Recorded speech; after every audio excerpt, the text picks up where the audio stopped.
और कुछ अन्य दल भी थे।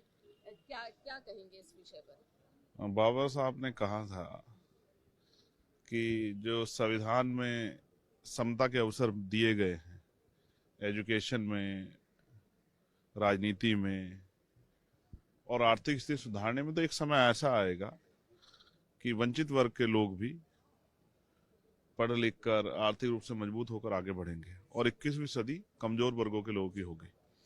तो आज जब आपने कहा कि बहुत सारी पार्टियों ने जय भीम के नारे लगाए, तो दिल में बड़ी खुशी हुई कि जय भीम के नारे लगने चाहिए। हालांकि ये भी सच है कि बहुत सारी पार्टियों का जय भीम सिर्फ दिखावा है, चुनावी दिखावा। क्योंकि जब उनकी सरकारों में उनको मौका मिलता है कि वो जय जय भीम और बाबा साहब अम्बेडकर के विचारों पर चलने काम करे, तो वहां वो चूक जाती। तो ये बड़ा दुखद है। सिर्फ दिखावे के लिए बाबा साहब अम्बेडकर के नाम का प्रयोग नहीं होना चाहिए।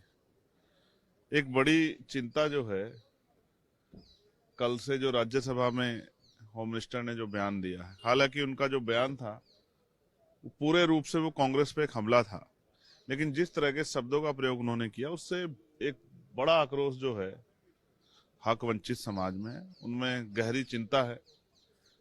भले ही अमित शाह जी के लिए बाबा साहब अम्बेडकर कोई बहुत मायने ना रखते हो, लेकिन इस देश के करोड़ों वंचितों, शोषितों, महिलाओं के मुक्तिदाता है बाबा साहब अम्बेडकर। और जहां तक मैं समझता हूं, उन्होंने जो कार्य किए हैं उनका योगदान भुलाया नहीं जा सकता। किसी को मजबूरी में और किसी को जरूरत में बाबा साहब अम्बेडकर का नाम लेना ही पड़ता है। मैं यहाँ मैं ये भी कहना चाहता हूँ कि भाई बाबा साहब अम्बेडकर सदा थे, सदा हैं और सदा रहेंगे। लेकिन अमित शाह जी और प्राइम मिनिस्टर को शायद ये आभास नहीं है कि आज वो अगर गृह मंत्री हैं या प्रधानमंत्री हैं तो वो भगवान की देन नहीं है, बाबा साहब अम्बेडकर के संविधान की देन है। आज वो अगर गृह मंत्री या प्राइम मिनिस्टर हैं तो बाबा साहब के संविधान की वजह से हैं। और अहंकार बहुत अच्छा नहीं होता है। जैसे मैंने आपसे कहा कि ना सदा कांग्रेस सत्ता में रही और ना सदा भाजपा सत्ता में रहेगी। एक समय आएगा कि इसी देश के लोग इस भारतीय जनता पार्टी की सरकार को उखाड़ कर फेंक देंगे। तो मैं स्पष्ट रूप से कहना चाहता हूं कि इस तरह का बयान अम्बेडकरवादी तो किसी भी कीमत पर बर्दाश्त नहीं करेंगे। पूरे देश में अम्बेडकरवादियों में इस बात को लेकर गुस्सा है और मैं स्पष्ट तौर पर कहना चाहता हूं कि ये बयान जो है शर्मनाक है। लेकिन जो इस बयान के नाम पे नारे लगा रहे हैं उनको भी कहना चाहता हूं कि जहां उनकी सरकार है वहां बाबा साहब अम्बेडकर के विचारों के आधार पर आप सरकार चलाएं, तो शायद जो है बाबा साहब अम्बेडकर का नारा लगाना, जय भीम का नारा लगाना सफल हो पाएगा। तो यही वजह थी आज आप इस प्रोटेस्ट में शामिल नहीं हुए या होना नहीं चाहते? नहीं, मैं अपना प्रोटेस्ट कर रहा हूँ। ये अम्बेडकर आर्मी है। अम्बेडकर आर्मी हमेशा से लड़ती रही। ये तो लोग यहाँ लड़ रहे हैं, हम लोग तो उनके विचारों को लेकर गांव गांव जाते हैं, जहां सामंती लोगों का सामना करना पड़ता है। जहां आज भी आपको याद है परभनी में क्या हुआ? मैंने कल भी जीरो आवर में डाला था कि परभनी पर चर्चा हो।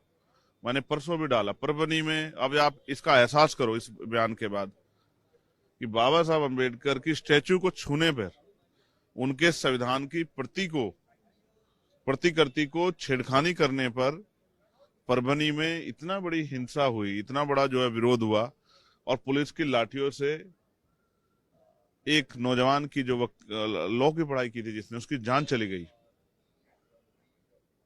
संतोष सूर्यवंशी, सोमनाथ सूर्यवंशी। आप ये महसूस करके देखिए कि जब हम बाबा साहब के संविधान की प्रतिकृति को नहीं छूने देते, उसका अपमान नहीं बर्दाश्त कर सकते, और बाबा साहब की स्टैचू का अपमान बर्दाश्त नहीं करते, तो बाबा साहब का अपमान बर्दाश्त कर लेंगे?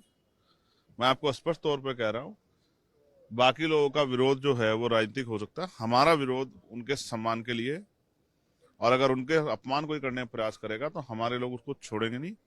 आने वाले समय में संविधान की शक्ति और वोट की शक्ति से अपने ऊपर हुए इस हमले और अपमान का बदला जरूर लेंगे।